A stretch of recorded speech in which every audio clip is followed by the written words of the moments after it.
Odisha shopping mall रे आसिला रेजुमेंट 2024 रे एही रेजुमेंट टी आसीची।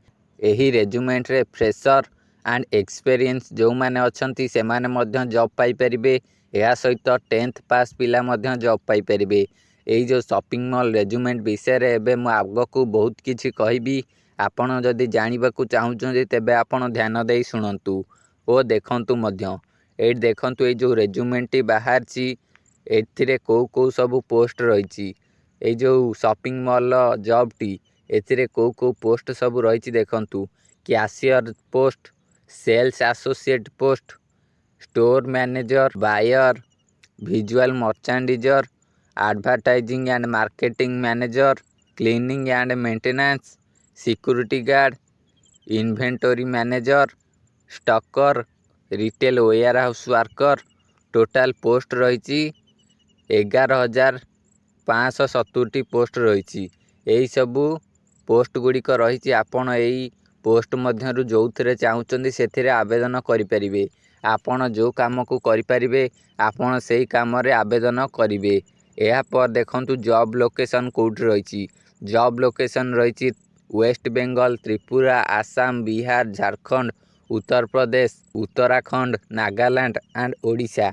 ओडिशा रे मध्य जॉब अवेलेबल रही। आपण ओडिशा पई मध्य आवेदन करें। यापर देखंतु को माने आवेदन करेंगे। एथिरे male and female both apply करें। यह सहित ऑल इंडिया रो कैंडिडेट एथिरे अप्लाई करें। यह सहित देखंतु एथिरे क्वालिफिकेशन आपणकर कौन हवा दरकार। यही जो मॉल जॉब टी रही मॉल जॉब रे आपणकर एजुकेशन क्वालिफिकेशन कौन होइतिबो। देखंतु लिखाई the applicant who have finished 10th 12th graduation degree like BE, BTech, ETC and post graduation like MTech, MBA or equivalent from a recognized board and university or institution are qualified to go after Pepsi India job opening। आपण जदि 10th 12th पास करछन तेबे पाइबे। या सहित graduation degree BE, BTech ए सब मध्य करथिले पाई परिबे। यदि पोस्ट ग्रेजुएट रे MBA, MTech ए सब करचंदी मध्य जॉब पाई परिबे।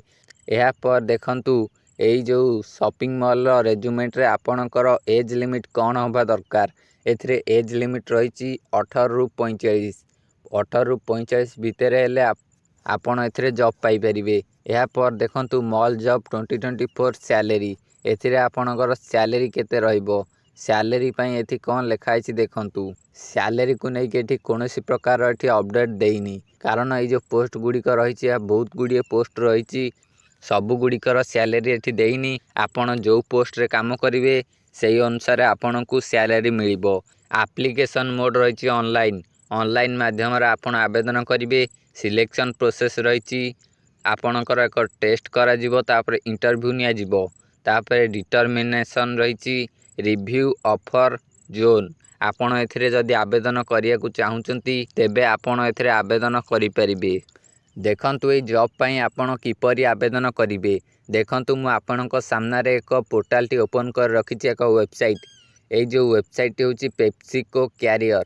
ए वेबसाइट को आसी गले आपण एठी जो जॉब पई चाहुचंती से जॉब पई आपण सर्च करि परिबे। देखंतु ए सर्च जॉब ऑप्शन ऊपर क्लिक करी आपण सेठी जो जॉब गुड़िक सब देती से जॉब गुड़िक आपण एठी सर्च करेंगे। यह सहित आपण एठी लोकेशन मध्य देदेवे ओडिशा इंडिया। यह दे कि साइट रे जो कला कलर सर्च ऑप्शन रही सर्च ऑप्शन ऊपर क्लिक करदेवे। सर्च ऑप्शन ऊपर क्लिक कले आपण सामने रे तले रिजल्ट आसीजिवो। देखंतु एटा गोटे रही सीनियर मैनेजर सप्लाई प्लानर। धर यही पोस्ट रे मु आवेदन करी किपरि आवेदन करेंगे। ये आपण अप्लाई नाउ ऑप्शन ऊपर क्लिक करेंगे। या पर आपण आगर किछि प्रोसेस आसीबो देखंतु। या पर आपण एठी आपणकर ईमेल आईडी देबे। ईमेल आईडी दे के एठी नेक्स्ट ऑप्शन ऊपर क्लिक करेंगे।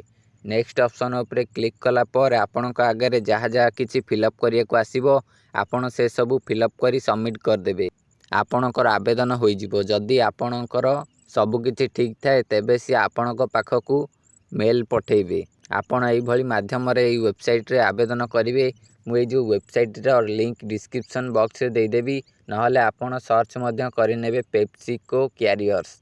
ଆପଣ ସର୍ଚ୍ଚ କରିଦେବେ। ଯଦି ଆପଣ ଏଇଭଳି ସବୁ ଆଗକୁ ଜବ୍ ବିଷୟରେ ସବୁ ଜାଣିବାକୁ ଚାହୁଁଛନ୍ତି ତେବେ ଆପଣ ଭିଡ଼ିଓକୁ ଗୋଟେ ଲାଇକ୍ କରି ଚ୍ୟାନେଲକୁ ସବସ୍କ୍ରାଇବ୍ କରନ୍ତୁ।